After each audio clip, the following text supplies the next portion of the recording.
കൈമോശം വന്നുകൊണ്ടിരിക്കുക.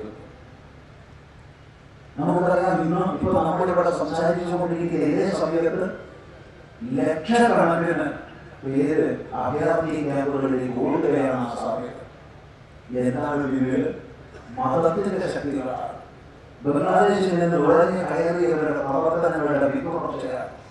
നമ്മൾ വിചാരിക്കുന്നു അത് ആശ്രമത്തിന്റെ പ്രശ്നമല്ലേ. മിനിഞ്ഞാന്ന് അതിന് മുമ്പത്തെ ദിവസം നമ്മൾ മണ്ണാർക്കാട് വഴി ആനകണ്ടിയിലേക്ക് പോകുന്ന സമയത്ത് പരമപൂജ ദയാനന്ദ സ്വാമികളെ കാണാൻ വേണ്ടി പോകായിരുന്നു. പോകുന്ന വഴിക്ക് അതിന് മുമ്പ് 3 കൊല്ലം മുമ്പാണ് വഴിക്ക് പോയത്.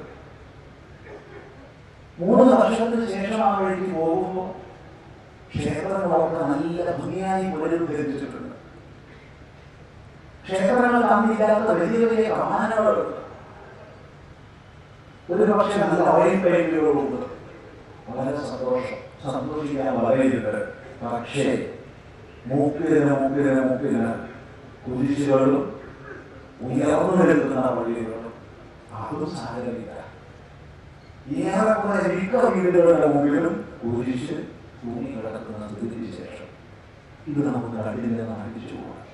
നമ്മുടെ ക്ഷേത്രങ്ങളിൽ വെയിലടിക്കുമ്പോൾ, അവിടെ ഗോപുരങ്ങളിൽ പണി തീർത്തുമ്പോൾ, അവിടുത്തെ എഴുന്നള്ളത്തിന്റെ ആനയുടെ എണ്ണം കൂട്ടുമ്പോൾ, അന്തരീക്ഷ മലിനീകരണത്തിന്റെ കരിമരുന്നിന്റെ അളവ് കൂട്ടുമ്പോൾ സമാജം അന്യമായി പോകുന്നു. സമാജത്തിന്റെ പ്രശ്നങ്ങളെ നമ്മൾ മറക്കുന്നു. നമ്മൾ ഇന്നും ഭിന്നിച്ച് കലഹിക്കുന്നു.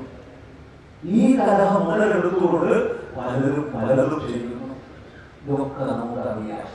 പക്ഷേ ആരുള്ളിരുന്നു വലിയൊരു പ്രശ്നമാണിത്.